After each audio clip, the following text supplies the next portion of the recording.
Monsieur Repon, bonjour. Bonjour. Alors les Varois vous connaissent, ancien rugbyman du RCT qui nous a donné un titre de champion de France en 92. On vous connaît aussi parce que vous avez été président de la CAPEB du Var. Oui. Et là, depuis le 25 avril, vous êtes devenu le premier vice-président de la CAPEB au niveau national.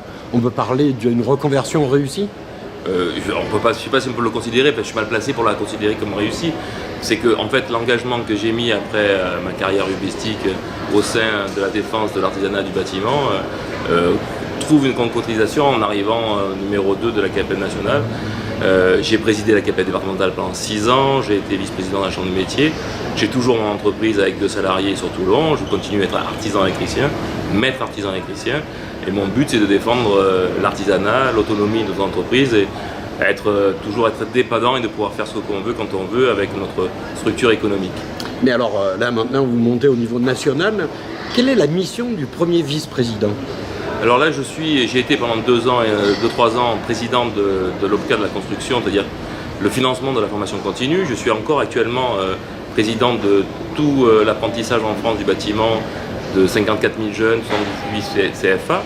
Mais là, je récupère une compétence qui est dans la partie sociale et donc je vais mener toutes les négociations sur les salaires, la partie intégration, handicap, toute la vision qu'on a dans le paritarisme, ce qui est un peu, je pense, en ce moment, un peu décrié, laissé de côté par le gouvernement, ce qu'on appelle pudiquement les corps intermédiaires. On est là pour négocier, revendiquer et défendre l'intérêt des entreprises. Justement, jeudi matin, vous rencontrez le Premier ministre. Qu'attendez-vous de cette rencontre ?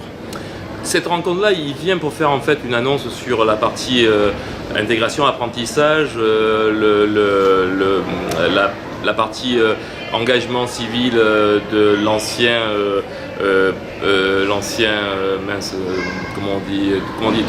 l'ancien service militaire. Donc il vient faire un effet d'annonce dans le CFA de Chasseneuve-sur-Bonnières et donc je serai présent pour parler de la partie apprentissage notamment, la partie également insertion des jeunes, la partie pré-apprentissage qui est un engagement du 3CABTP, l'apprentissage que je préside actuellement, et puis lui rappeler quand même le respect et le rôle qu'on a à jouer, nous les partenaires sociaux, donc nous les organisations patronales qui est la CAPEB, pour le conseiller, lui rappeler que nous ne bénéficions pas que de niches fiscales mais aussi de réseaux sociaux qui nous permet aussi de maintenir une certaine cohérence du territoire.